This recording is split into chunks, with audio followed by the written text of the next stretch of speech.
मोर ग्राम रेमुणा के पास उनका स्थान है।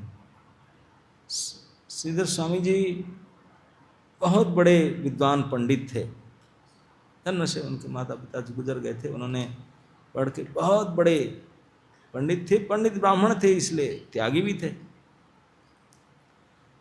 विवाहित थे, गरीब थे, ब्राह्मण दरिद्र होते हैं। तो मन में बहुत बड़ा त्याग था, वैराग्य था, तो छोड़ करके भजन करना जाना चाहते थे, लेकिन क्या करें, बोलते कल चला जाऊंगा, कल चलाऊंगा। पत्नी था, वो पत्नी प्रेग्नेंट थी, तो एक दिन बोले बहुत हो गया, कल तो जाऊंगा ही। मन में सोच ले कल निकल जाऊंगा। तो जाने के विचार किए थे, स्नान करके आए नदी से, जल लेकर के। पहले घर में पानी नहीं होता, म्यूनसिपैलिटी टैप सिस्टम नहीं होता था।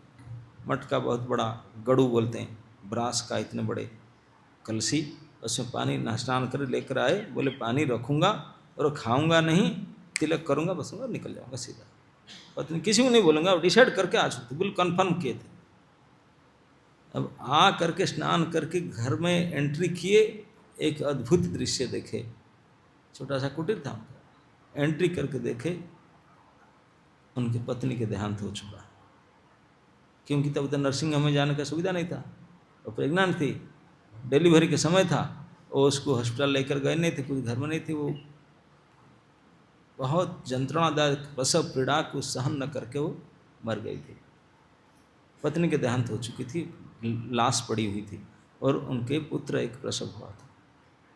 सद्यजात शिशु अभी रक्त और लाल में सट करके रो रहा था, और लाश डेड बॉडी पड़ा हुआ था पत्नी का। घर में घुसते उसको देखे, जस्सी कैसे जाएंगे, बोले ये क्या हो गया।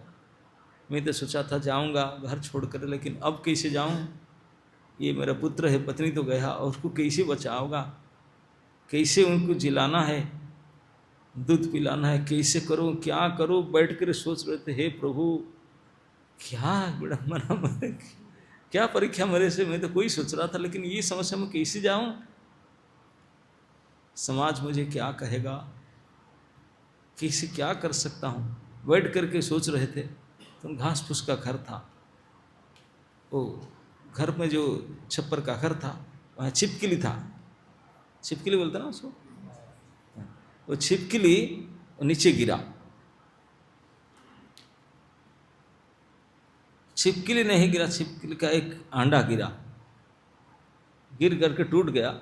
उसके अंदर सद्य छोटे, एक बार लाल लाल, जिसका मुंह भी नहीं ना, सॉरी आँख भी नहीं खोला, एक छिपकली निकला। तो उसको देख रहे थे, बोले ये भी सद्य जात है। नफड़ा कोई नहीं था उनके साथ में, अकेला था वो। तो एक छोटा सा पतंगा उड़ के जा रहा था, आँख भी नहीं दिख रहा था, उनको पता चल गया मेरा भोजन जा रहा है। जंप करके उसको पकड़ लिया। उसको जब देखे श्रीधर स्वामी ने बोले, अच्छा ठाकुर जी का कमाल की व्यवस्था है, ये अंडा फोड़ गया, अकेला पैदा हुआ, और आंख भी दिखता भी नहीं, कोई शक्ति नहीं, लेकिन पकड़ खा लिया उसको। ये ट्रेनिंग उसको है पहले जन्म से, इसे करके खाना होता है, जीने के लिए ये प्रयास करना होता है, सब पता है। बोले मैं कहा कि मर रहा हूं कि उसको जिलाने के लिए। इस उदाहरण को देख करके उन्होंने अपने सद्यजात रोते हुए शिशु को अगर कान न दे करके, लाश पड़ा हुआ था पत्नी का, उसको न दे कर पानी का मटका रखे, वहीं से गीला कपड़ा निकल गए, घर से निकल गए। बोले प्रभु जब सभी उनको भी रक्षा करते थे, उसे क्यों नहीं रक्षा करेंगे। पूर्णा भगवान कब्र छोड़ दे, प्रभु तू ही जैसे करेगा, मैं जा रहा हूँ, मैं क्या कर सकता। चले गए। उड़ीसा प्रांत से बनारस काशी आ गए थे, वहाँ आकर के साधन भजन करके बड़े विख्यात पंडित बने। अनेक वर्षों के बाद में एक बार श्री जगन्नाथपुरी के दर्शन के लिए गए थे। मन में कभी कभी विचार उठता था, पता नहीं बेटा मर गया होगा, कौन गया, पता नहीं जो होगा क्या होगा। तो अनेक वर्षों के बाद गए थे पुरी में जगन्नाथ, वहाँ जा कर के दर्शन किया। यहाँ एक पंडित की सभा हो रहा था, पंडिताई की सभा। वहाँ पर देखे दक्षिणात्य प्रदेश और कई लोग से बड़े बड़े पंडित सब आए हैं सभा में, जुटते रहो। एक पंडित बैठा है, बड़ा विद्वान तेजस्वी पंडित है, बड़े वाग्मिता से बात कर रहा है। और सबको परास्त कर रहा है। उनको सुनो, ये तो खुद ही पंडित थे। सुन करके उनको देख करके बड़े ही प्रसन्न हुए, बड़े तेजस्वी पंडित है। कौन है क्या? तो थोड़ा पता लगाए, बोले ये तो राजपुत्र है। राजा के बेटा इतने विद्वान हो सकता है? पता लगाए और बोले सही में राजा का पुत्र है। बोले राजा के पालित पुत्र है, राजा का पुत्र नहीं। राजा का पालित पुत्र है। पुत्र किसका? किसका? औरस जात पुत्र है। पता लगे, बोले ये पता नहीं, लेकिन ये से पता चलता है कि वो वहाँ से कोई ब्राह्मण का लड़का, ब्राह्मण का लड़का। उनका और इच्छा बढ़ा, बोले मैं ही तो ब्राह्मण हूँ, मेरे लड़का को छोड़कर गया था, यही मेरे लड़का है क्या? और थोड़ा उत्साह हुआ जानकार प्राप्त करने के लिए। तो इन्वेस्टिगेशन शुरू किए तो पता चला कि वही उनका बेटा है, जिनको महाराज जा रहे थे, कुछ लोग को मिले, इस प्रकार पड़ा था। गांव लोग को बोले देखो चला गया वो कहीं, और ऐसे मर।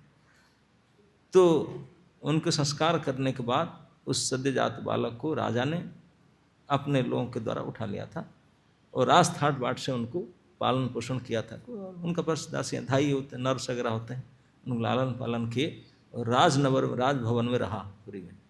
और उनको शिक्षा दीक्षा सब राजा की तरफ से करा गया, वहाँ से पढ़ा राजा के पुत्र के रूप में। लेकिन था तो प्रकट ब्राह्मण के बेटा, ओरिजिनल ब्रीड तो वही था। तो बाद में पढ़ लिख करके संस्कृत इस प्रकार विद्वान बना कि इतने से विद्वान को परास्त कर रहा। जब उनको पता चला कि इसी जगह पर उसी डेट में उसी साल से इतने साल पहले ले थे, तब उनका सब पता चल गया। बोला हाय हाय मेरा ही पुत्र है।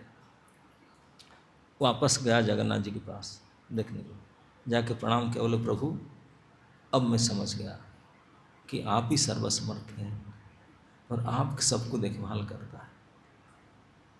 कह करके वापस आए, बोले ये पुत्र मेरा है। लोग गाली देने लगे, बोले तुम ऐसा किया था, उनको छोड़कर गया था। बोले अरे बेवकूफ़, अगर मैं नहीं छोड़कर गया हो तो मैं अगर रखता, उसको पालन करता, ऐसे बड़े पंडित कर पाता? मैं भिखमंगा था, भिखमंगा करता और क्या करता। लेकिन मैं कुछ हाथ उठाकर ठाकुर जी में छोड़ दिया, अभी देखो कितने बड़े पंडित बना, दिग्विजयी राज पंडित बना। अगर मैं उसको टेक केयर करने लिया होता तो एक भिखमंगा ब्राह्मण बनता, और क्या बनता, ज़्यादा से ज़्यादा। यही बात। अगर हम प्रभु के पास पूर्ण समर्पित कर देते किसको, तो प्रभु जानते हैं how to take care, how to do. उनसे बड़ा इतने समर्थ कोई हो नहीं सकता। वो जानते हैं। अनंत कोटि ब्रह्मांड को चलाने वाले, पोषण करने वाले, पालन करने वाले, उनके पास पूरा सेट कर। केवल इतना हमारे तरफ से अपेक्षा है कि हम पूर्ण रूप से उनको निर्भर करें, समर्पण करें, दैट्स इट। बाकी वो संभालेंगे और उसमें कोई पाप ताप नहीं लगेगा। भगवान गारंटी देते, तुम मुझे शरण कर लो। पाप लोग बोलते हैं पापी इतने कृष्ण ऐसे किया, बोले ना, सारे पाप को मैं संभालूंगा। अहम त्वाम सर्वेभ्यो पापेभ्यो मुख्ययिष्यामि मां सोच, डोंट वरी, डरो मत, आई विल टेक केयर। सारे पाप से सब बचाऊंगा, लेकिन पूर्ण रूपेण मुझे समर्पण करके सब छोड़ के मेरे ऊपर इसमें आ जाओ, फिर देखो कैसा मैं करता हूँ। ये प्रकट उदाहरण कैसा किए, है ना। तो केवल तभी हुआ था, आज नहीं होगा, ऐसा बात नहीं। हमेशा हर समय हुआ था, हो रहा है, होते ही रहेगा। जो व्यक्ति पूर्ण रूप से कृष्ण के ऊपर भरोसा करे, उनका भविष्य ही सिद्धि होगा, उज्जवल होगा। जहाँ कुछ परसेंट नहीं और ठीक है हम अपना थोड़ा करें, वो नहीं होगा। भगवान चाहते हैं 100% डिपेंडेंस उनके ऊपर, दैट्स इट। तब फिर वो जो करें, फिर उनका करना, फिर सोचना कहना क्या है। तो हम करेंगे तो क्या करेंगे, हमारा ताकत के औकात कितना है।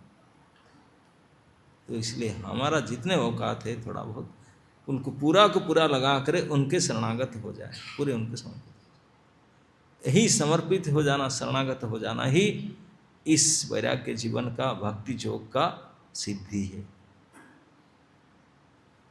हम जैसे भी है, जहाँ भी है, जितना शक्ति है, जो कुछ है, बस प्रभु जो मेरा पास है, जो भी कुछ है, सब आपका ही है, आपके लिए ही है, आपको समर्पण है। अब मैं आपके होकर रहूँगा, आपके लिए ही मरूंगा, आपके लिए खाऊंगा, आपके लिए जीऊंगा।